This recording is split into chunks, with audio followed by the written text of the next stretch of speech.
சமாரம்பாம் யதிசேகரமத்யமாம் லக்ஷ்மீவல்லபபர்யந்தாம் வந்தே குரு பரம்பராம். ஆழ்வார்கள் வாழி அருளிச் செயல் வாழி தாழ்வாதுமில் குறவர்தாம் வாழி ஏழ்வாறுமுய்ய அவர்கள் உரைத்தவர்கள்தாம் வாழி செய்யமறை தன்னுடனே சேர்ந்து. எம்பெருமானுக்கு யாராலே என் வருகிறதோ என்று அஞ்சி அவனுக்கு மங்களாசாசனம் செய்தார் பெரியாழ்வார். அந்த மங்களாசாசன பரத்தையாலே அவர் அருளி செய்த திவ்ய பிரபந்தம்தான் திருப்பல்லாண்டு.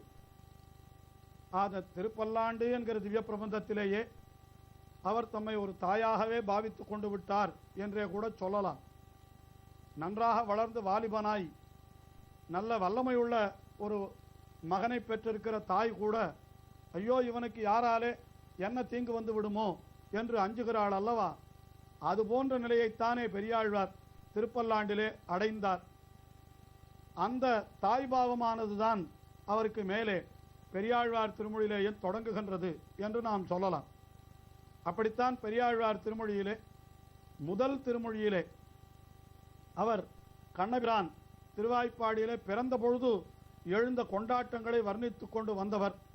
அதிலே ஒரு பாசுரத்திலே கண்ணபிரான் செய்கிற தீம்புகளை எல்லாம் சொல்லி இவனுக்கு மிடுக்கு இல்லாமையால் நான் மெலிந்தேன் நங்காய் என்று தன்னை யசோதையாகவே பாவித்து கொண்டு விட்டார் என்று அங்கே நாம் பார்த்தோம். அதற்கு பிறகு சீதக்கடல் என்று தொடங்குகின்ற இரண்டாம் திருமொழி பெரியாழ்வார் திருமொழியிலே, அந்த இரண்டாம் திருமொழியிலே யசோதையானவள் அந்த திருவாய்ப்பாடிலே இருக்கக்கூடிய பெண்கள் அத்தனை பேரையும் அழைத்து அந்த தன்னுடைய குழந்தையினுடைய அழகை காட்டுகிறாளாம். அதிலேயும் திருவடி தொடங்கி திருமுடி அளவாக என்று சொல்லும்படியாக குழந்தையினுடைய ஓரோரு அவயவமாக கொண்டு இதோ பாருங்கள் பாதக்கமலங்கள் காணீரே, இந்த குழந்தையினுடைய உந்தி இருந்தவா காணீரே, உதரம் இருந்தவா காணீரே என்று ஓரோரு அவயவமாக காட்டுகிறாள். அந்த யசோதையானவள் காட்டுகின்ற அந்த சொற்களையே பேசி பெரியாழ்வாரும் இங்கே கண்ணனுடைய திவ்யமங்கள விக்கிரக சௌந்தர்யம், அதாவது கண்ணபிரானுடைய திருமேனி அழகு அத்தனையும் 20 பாசுரங்களிலே அனுபவிக்கிறார். சாதாரணமாக ஒரு திருமொழி ஒரு பதிகம் என்று சொன்னால் அதிலே 10 பாசுரங்கள் தான் இருக்கும். ஆனால் 4000 திவ்ய பிரபந்தத்திலே இந்த ஒரே ஒரு பதிகத்திலே மட்டும்தான் 20 பாசுரங்கள் அமைந்திருக்கின்றன. இங்கு பெரியாழ்வாரே அருளி செய்த மற்ற திருமொழிகளிலே கூட 20 பாசுரங்கள் கிடையாது. 10, 11, மிக அதிகமாக 13 அவ்வளவுதான் இருக்கும். ஆனால் இந்த திருமொழியிலே மட்டும் 20 பாசுரங்கள், அதை தவிர பலசுருதி பாசுரம் என்று ஒன்று, ஆஹா 21 பாசுரம் அமைந்திருக்கிறது. என்ன காரணம் என்றால் அந்த கண்ணபிரானுடைய அத்தனை அவயவங்களுடைய வடிவழகம் அனுபவிக்க வேண்டும் அல்லவா? ஆயினாலே அப்படி திருப்பாதம் என்று தொடங்கினார். அந்த பாதத்திலிருந்து தொடங்கி அதற்கு மேலே அவனுடைய கணைக்கால்கள் இருந்தவா காணீரே, முழங்கால்கள் இருந்தவா காணீரே, அதற்கு மேலே அவனுடைய உதரம், உந்தி என்று திருமார்பு என்று ஓரோர் அவயவமாக அவர் சொல்லிக்கொண்டே போகின்றபடியினாலே அத்தனை அவயவங்களை அனுபவிக்க வேண்டி வந்தபடியினாலே இந்த பதிகத்திலே மட்டும் 20 பாசுரங்கள். அதைத்தான் அந்த 21வது பாசுரத்திலே தெரிவிக்கின்ற பொழுது கூட பெரியாழ்வார் சுருப்பாறு குழலி அசோதை முன் சொன்ன திருப்பாத கேசத்தை தென்புதுவை பட்டன் என்று அந்த அசோதை முன் சொன்ன திருப்பாத கேசம் என்று அந்த பாதக்கமலங்கள் காணீரே என்று ஆரம்பித்தவர் கடைசியில் குழல்கள் இருந்தவா காணீரே என்று முடித்தார். ஆகையினாலே அந்த 20 பாசுரங்களிலே கண்ணபிரானுடைய அவயவங்களை எல்லாம் வர்ணித்து யசோதையானவள் மற்றவர்களுக்கு காட்டியதாக அந்த அனுபவத்தை செய்தார். அது பெரியாழ்வார் திருமொழி இரண்டாம் திருமொழி. அதற்கு பிறகு முதல் பத்திலே 3ஆம் திருமொழி அது கண்ணபிரானை தாலாட்டுகின்ற விதமாக அமைந்தது. கண்ணபிரானை தொட்டிலே இட்டு தாலாட்டுகின்ற பொழுது என்ன சொல்லி தாலாட்டுகிறாள் என்னால், உனக்கு இந்திரன் விடுதந்தான், வருணன் விடுதந்தான் என்று தேவதைகள் எல்லாம் கண்ணபிரானுக்கு பரிசல்கள் கொடுத்தார்களாம். அதை சொல்லி கண்ணபிரானை மாணிக்கம் கட்டி வைரமிட கட்டி ஆணிப்பொன்னால் செய்த வண்ணச் சிறு தொட்டில் அதை பேணி உனக்கு பிரமன் விடுதான், இப்படிப்பட்ட தொட்டிலை உனக்கு பிரமன் கொடுத்திருக்கிறான். மாணிக் குரலனே தாலேலோ வையமளந்தானே தாலேலோ என்று இப்படியாக ஒரு 10 பாட்டிலே அவனுக்கு தாலாட்டு பாடினார் பெரியாழ்வார். அடுத்தபடியாக அதாவது அடுத்த திருமொழி, அதாவது 4ஆம் திருமொழி.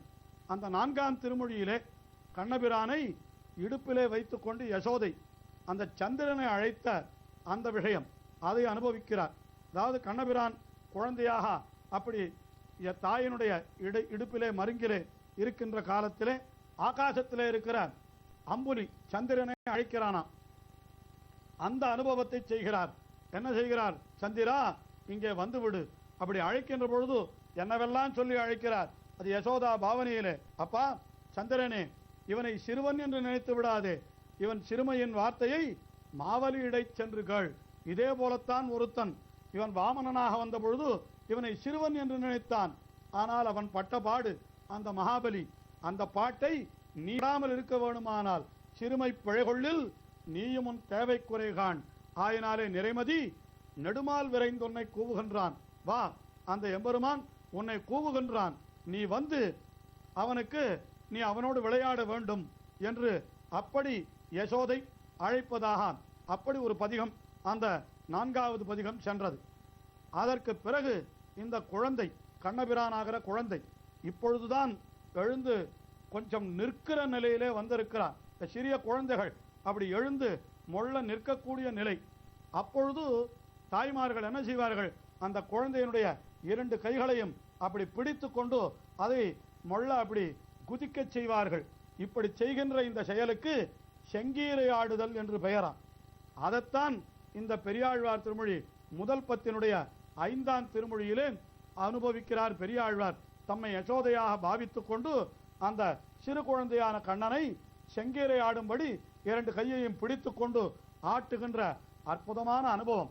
அதற்கு சேர அந்த திருமொழியும் கூட அதே சந்தத்திலே அமைந்திருக்கிறது. இப்படி குழந்தை குதிப்பது போல உய்ய உலகு படை தொண்ட மணிவயிரா ஊழிதோர் ஊழி பலவாலி நிலையதன் மேல் பைய உயோகு துயில் கொண்ட பரம்பரனே பங்கைய நீயன தஞ்சனமேனியனே செய்யவள் நின்னகலம் சேமமெனக் கருதி செல்வு பொலிமகர காது திகழ்ந்திலக ஐயவெனக் ஒருகால் ஆடுக செங்கீரை ஆயர்கள் போரேரே ஆடுகவா ஆடுகவே என்று சொல்லும்படியாக அப்படி அற்புதமாக அது அமைந்தது. அதுதான் பெரியாழ்வார் திருமொழி முதல் பத்திலே 5ஆம் திருமொழி செங்கீரை ஆட்டு பருவம் என்று சென்றது. அதற்கு பிறகு அடுத்தபடியாக கண்ணபிரானுடைய சப்பாணி பருவம். சப்பாணி என்றால் சகபாணி, அதாவது 2 கைகளையும் சேர்த்து கொட்டுதலுக்கு சப்பாணி என்று பெயர். சிறு குழந்தையாகினாலே இப்படி 2 கையை சேர்த்து தட்டினால் அது ஒலி எழும்புகிறது என்கிறதை குழந்தைக்கு சொல்லி அப்படி விளையாடுகின்றது.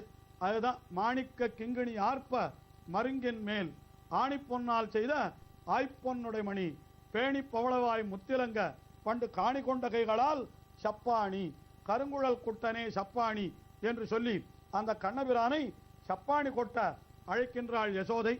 அதை ஒரு 10 பாசுரத்திலே அப்படி அனுபவித்தார். அதற்கு பிறகு கண்ணபிரான் மள்ள இப்பொழுது நடக்க ஆரம்பித்து விட்டான். செங்கீரை பருவத்திலே அவன் நிற்கத்தான் செய்தான்.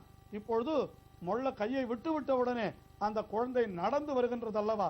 அப்படி நடந்து வருகிற காலத்திலே அதனுடைய நடை அது பார்ப்பதற்கு எப்படி இருக்கும் என்றால், ஒரு சிறிய ஆனை குட்டியானது எப்படி மெல்ல மெல்ல ஆடி ஆடி அசைந்து அசைந்து அது நடந்து வருமோ அதுபோல இருக்கிறதாம். உடனே அந்த தளர்நடையை அனுபவிக்கிறாள் யசோதை. அந்த அனுபவத்தை செய்கிறார் பெரியாழ்வார். அடுத்ததாக தொடர்ச்செங்கலிகை என்று தொடங்குகின்ற அந்த 7வது திருமொழியிலே தொடர் சங்கிலிகை சலார்பிலார் என்ன தூங்கு பொன் மணி ஒலிப்பா என்று சொல்லும்படியாக யானையானது அந்த சங்கிலியினுடைய ஓசை எழும்படியாக எப்படி அப்படி அசைந்து அசைந்து நடக்கிறதோ அதுபோல கண்ணபிரானும் கூட எப்படி நடந்து வருகிறான்னால் அப்படி சிறு குழந்தை அப்பொழுதுதான் தளர்நடை நடந்து வருகிறான் என்ன அத்தை அனுபவிக்கிறார். அதைத்தான் மேலே ஒரு பாசுரத்திலே முன்னலோர் வெள்ளி பெருமலை குட்டன் மொடு மொடு விரைந்தோடா என்று பலராமன் வெள்ளி பெருமலை குட்டன் பெரிய வெள்ளிமலை போல வலுப்பாக இருப்பவன் அவன் விரைந்து ஓட பின்னாலே கண்ணன் தளர்நடையிட்டு மெல்ல நடந்து செல்லுகின்றானாம். கருமலை குட்டன் பெயர்ந்து அடியிடுவது போல் என்று அப்படி மெல்ல நடந்து செல்லுகிறான். அதைத்தான் பலதேவன் என்னும் தன் நம்பியோட பின் கூட செல்வான், அவன் தளர்நடை நடவானோ என்று அப்படி அவன் நடந்து செல்லுகின்ற அந்த அழகை வர்ணித்தார். அது அடுத்தபடியாக 7வது திருமொழியிலே. அதற்கு பிறகு 8வது திருமொழி. அந்த திருமொழியிலே கண்ணபிரான் இப்பொழுது தளர்நடை நடப்பதோடு மட்டுமல்லாமல் ஓடி வந்து அந்த தாயை ஆற தழுவிக் கொள்ளுகிற பருவம் அது. ஆகையினாலே உடனே அதற்காக ஒரு பதிகம் அருளிச்ச அந்த அனுபவத்தை செய்தாள் யசோதை. அதை இப்பொழுது பெரியாழ்வார் முதல் 10 8ஆம் திருமொழியிலே அனுபவிக்கின்றார். என்ன செய்கின்றார்? பொன்னியல் கிங்கிணி சுட்டி புறங்கட்டி தன்னியலோசை சலன் சலனென்னிட மின்னியல் மேகம் விரைந்ததிர் வந்தாற்போல் என்னிடைக்கு ஓட்டரா அச்சோவச்சோ, என்னுடைய இடைக்கு ஓட்டம் தந்து நீ வர வேண்டும், இடுப்பிலே ஏறிக்கொள்ள வேண்டும், என்னை நீ அப்படியே தழுவிக் கொள்ள வேண்டும் என்று முன்பக்கமாக வந்து ஓடி வந்து தழுவிக் கொள்ளுகின்ற அந்த ஆனந்தத்தை தான் அனுபவிக்க வேண்டும் என்று யசோதை பாரித்தாளாம். அந்த அனுபவம் பூரா இந்த திருமொழியிலே செல்லுகிறது. அதற்கு பிறகு அடுத்ததாக ஒரு திருமொழி அந்த 8ஆம் அதாவது முதல் 10 10வது அதாவது 9வது திருமொழி வட்டு நடுவே. அதிலே புறம்புல்குவான் என்று தன்னை முதுகிலே வந்து தழுவிக் கொள்ளுகிறான் கண்ணபிரான் என்பதாக வட்டு நடுவே வளர்கின்ற மாணிக்க மொட்டு முளைக்கின்ற முத்தே போல் சொட்டு சொட்டென்ன துடிக்க துடிக்க என் குட்டன் வந்து என்னை புறம்புல்குவான், கோவிந்தன் என்னை புறம்புல்குவான் என்று முன்னாலே அணைத்துக் கொள்வதை 8ஆம் திருமொழியிலே அனுபவித்தவர் 9ஆம் திருமொழியிலே கண்ணபிரான் ஓடி வந்து தன்னை பின்னாலே அணைத்துக் கொள்ளுகின்ற அந்த 10ஆம் திருமொழி அந்த அனுபவத்தை செய்கிறார். இப்படி பெரியாழ்வார் திருமொழி முதல் 10 சில அனுபவங்கள் சென்றன. இன்னும் பெரியாழ்வாருடைய அந்த யசோதா பாவனை அனுபவம் 2ஆம் 10 தொடருகிறது. அதை அடுத்த நிகழ்ச்சியிலே பார்ப்போம்.